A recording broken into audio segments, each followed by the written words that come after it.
ఆచి చికెన్ మసాలా. నిన్నటి వరకు ఆకాశం నిండా నల్లటి పొగ, రోడ్ల నిండా నెత్తుటి మరకలు, అధికారం కోసం అహంకారం, మార్పు కోసం ఆకలి. వెరసి బంగ్లాదేశ్ ఒక రావణ కాష్టంలా మారింది. ఏటి చూసిన అనిశ్చితి, ఏటి చూసిన అరాచకం, ప్రజాస్వామ్యం ఊపిరి ఆగిపోయిందేమో అన్న భయం. కానీ తుపాకీ తూటాలకు భయపడని జనం బ్యాలెట్ ద్వారా మాట్లాడాలనుకున్నారు.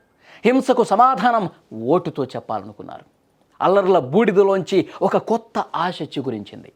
13వ జాతీయ పార్లమెంట్ ఎన్నికలు కేవలం ఎన్నికలు కాదు, అవి బంగ్లాదేశ్ ఆత్మగౌరవ పోరాటం. ఎట్టకేలకు ఆ రోజు రానే వచ్చింది. ఫలితాలు కూడా వెలువడ్డాయి.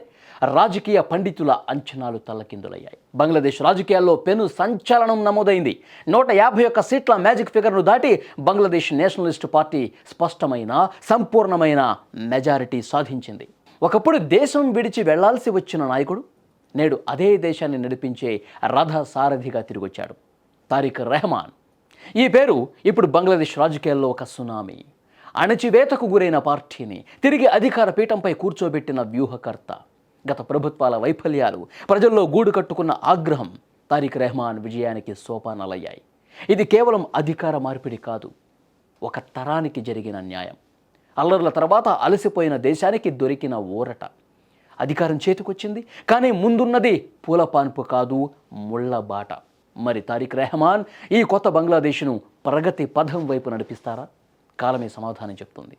కానీ ఒక్కటి మాత్రం నిజం, బంగ్లాదేశ్ ప్రజాస్వామ్యం మళ్ళీ ఊపిరి పీల్చుకుంది. ఇక ఈ విజయం గురించి మాట్లాడుకోవాలంటే మనం కాస్త వెనక్కి వెళ్ళాలి. గత కొన్ని సంవత్సరాలుగా బంగ్లాదేశ్లో ఏం జరిగిందో ప్రపంచం మొత్తం చూసింది. అవామీ లీగ్ పాలనపై ప్రజల్లో పెరిగిన అసహనం, కోటాల కోసం విద్యార్థులు చేసిన పోరాటం, అది చినికి గాలివాన్లా మారి ఏకంగా ప్రభుత్వాన్నే కూల్చేదాకా వెళ్ళింది. నాటి అల్లర్లలో ఎంతోమంది సామాన్యులు ప్రాణాలు కోల్పోయారు. దేశ ఆర్థిక వ్యవస్థ కుప్పకూలింది. ఆ సమయంలో బంగ్లాదేశ్ ప్రజలు కోరుకుంది ఒకటే, చేంజ్, మార్పు. తుపాకీ గొట్టం ద్వారా కాదు, బ్యాలెట్ బాక్స్ ద్వారా సమాధానం చెప్పాలని వాళ్ళు గట్టిగా అనుకున్నారు. ఆ నిర్ణయమే నేటి ఈ సంచలన ఫలితాలకు పునాది వేసింది.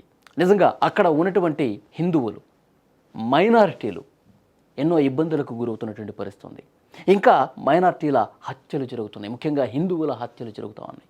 కాబట్టి ఈ కొత్త ప్రభుత్వం ఆ దాష్టీకాలకు పాల్పడిన వాళ్ళని కఠినంగా శిక్షించాలి. ఇక ముందు అవి జరగకుండా ఉండాల్సినటువంటి పరిస్థితిని చూడాలి. ఆ బాధ్యత ఈ కొత్త ప్రభుత్వం మీదే ఉంది.